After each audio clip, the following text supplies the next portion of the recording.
नमस्कार मित्रों। कल बीए भाग तृतीय के वीडियो में हमने जाति व्यवस्था से क्या तात्पर्य है, जाति से क्या अर्थ है, भारतीय समाज में जाति व्यवस्था का क्या महत्व है और एक समाजशास्त्र के विद्यार्थी होने के नाते हम जाति का अध्ययन क्यों करते हैं, जाति की क्या विशेषताएं हैं, इसके ऊपर हमने चर्चा की। आज की वीडियो में जाति और वर्ण में अंतर और जाति की उत्पत्ति के सिद्धांतों पर चर्चा करेंगे। जाति और वर्ण में अंतर करने से पहले मैं आपको वर्ण के विषय में बताना चाहूँगा। वर्ण का सामान्य अर्थ है चुनाव। भारतीय सामाजिक व्यवस्था में 4 प्रकार के वर्णों की बात की गई है। वर्ण मूलतः एक खुला ढांचा था जहां व्यक्ति को अपनी योग्यता अभिरुचि के अनुसार वर्ण के चयन करने की स्वतंत्रता थी। हमारे यहाँ 4 वर्ण रहे: ब्राह्मण, क्षत्रिय, वैश्य, शूद्र। ब्राह्मण का परंपरागत कार्य रहा पूजा पाठ का, विद्यादान का। क्षत्रिय का कार्य रहा रक्षा संबंधित कार्यों का। वैश्य का कार्य रहा व्यापार संबंधित गतिविधियों के संचालन का। और शूद्र का रहा इन तीनों वर्णों की सेवा करने का।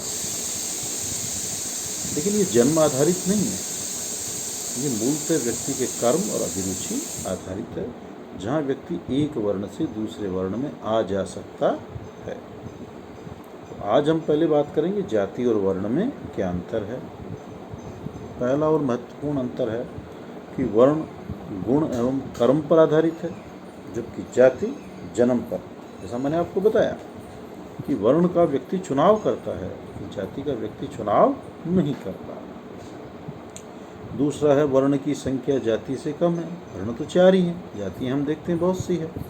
वर्ण जाति की अपेक्षा अधिक प्राचीन है। पहले भारत में वर्ण व्यवस्था आई, तो वर्ण व्यवस्था के बाद में जाति व्यवस्था का आगमन हुआ। वर्ण जाति की अपेक्षा लचीला है।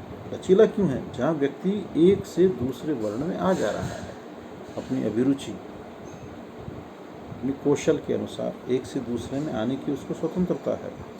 वर्ण में खान पान, विवाह, सामाजिक सहवास पर प्रतिबंध लागू नहीं किए जाते, जबकि जाति में लागू किए जाते हैं।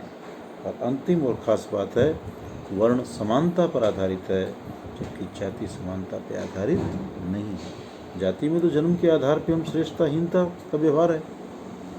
उच्च जाति में जन्म है उसका ज़्यादा सम्मान है, निम्न जाति में जन्म है उसका कम सम्मान है या सम्मान नहीं भी है। ये किस पे आधारित है? जन्म पे आधारित है। लेकिन वर्ण में ऐसी बात नहीं है। अब मैं आपको बताऊंगा कि ये जाति व्यवस्था है, इसकी उत्पत्ति को लेकर के समाज विद्वानों के क्या क्या विचार हैं, क्या क्या धारणाएं हैं, क्या क्या सिद्धांत हैं। पहला तो है इसका परंपरागत सिद्धांत। ये परंपरागत सिद्धांत तो ये बताता है कि ये उपनिषद में, हमारे धर्मशास्त्रों में इसकी बात की गई है, ऋग्वेद में भी इसकी बात की गई है कि ब्रह्मा जी के मुख से ब्राह्मणों का जन्म हुआ, भुजाओं से क्षत्रियों का जन्म हुआ, उदर से वैश्यों का और पैरों से शूद्रों का जन्म हुआ। इसको लेकर के बड़ी कंट्रोवर्सियां हैं, लेकिन ये परंपरागत सिद्धांत, जाति में ऐसी मान्यताएं हमारे धर्मशास्त्रों में की गई है। दूसरा है प्रजातीय सिद्धांत, रैसलिकल थ्योरी।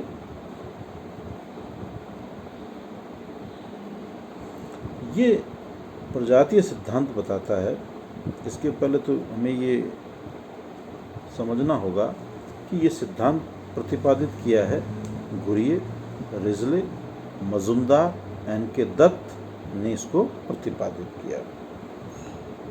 रिजले का मत है कि प्रजाति मिश्रण एवं अनुलोम विवाह को जाति की उत्पत्ति के लिए उत्तरदायी ठहराया गया। उनका मत है कि जाति प्रथा आर्यों की देन है। आर्य लोग फारस से जब भारत आए तो अपने साथ वहाँ की सामाजिक व्यवस्था भी लाए। वहाँ समाज 4 भागों में बटा हुआ था। उन्होंने इसी व्यवस्था को भारत के निवासी द्रविड़ों को परास्त करके लागू किया और उनमें विजेता होने से श्रेष्ठता का भाव पैदा हुआ।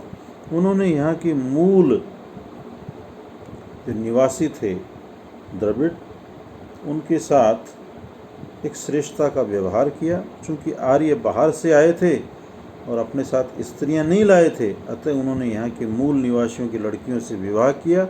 इससे उनमें अनुलोम विवाह प्रारंभ हुए, किंतु बदले में उन्होंने आर्य लड़की का विवाह द्रविड़ लड़के से करने पर रोक लगा दी।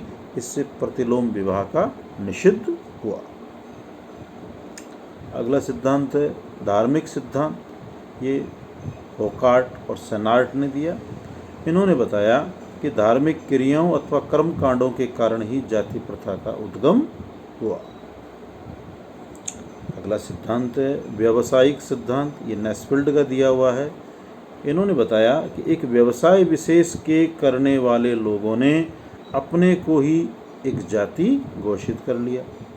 जैसे फूल पत्ती का कार्य कर रहा था वो माली बन गया, स्वर्ण आभूषणों का काम कर रहा था वो सोनी हो गया। अगला सिद्धांत ब्राह्मणों की चतुर्युक्ति का सिद्धांत या राजनीतिक सिद्धांत। ये जीएस घुरिये और अब्बे डुबॉय का दिया हुआ है, जहाँ इन्होंने बताया कि जाति प्रथा ब्राह्मणों की चतुर्युक्ति और राजनीतिक योजना का फल है। उन्होंने अपनी सत्ता को बरकरार रखने के लिए जाति व्यवस्था का जन्म दिया। नेक्स्ट है आदिम संस्कृति या माना का सिद्धांत। इस सिद्धांत का प्रतिपादन किया है हट्टन ने। माना से तात्पर्य है कि एक रहस्यमय अलौकिक अव्यक्तिक शक्ति जो प्रत्येक व्यक्ति एवं वस्तु में भिन्न भिन्न मात्रा में पाई जाती है, यह स्पर्श से एक से दूसरे में आ जा सकती है। और अंतिम सिद्धांत है बहुकारक सिद्धांत, मल्टीफैक्टर थ्योरी। मल्टीफैक्टर थ्योरी के अंदर हम बात करते हैं कि जो जाति है वो किसी एक कारक की वजह से उत्पन्न ना होकर इसके पीछे भौगोलिक, सामाजिक, राजनीतिक, धार्मिक, आर्थिक समस्त अंतःक्रियाओं का योगदान रहा है। कल की वीडियो में मैं आपसे चर्चा करूंगा जाति के प्रकार्य और जाति के दुष्प्रकार्यों की। धन्यवाद।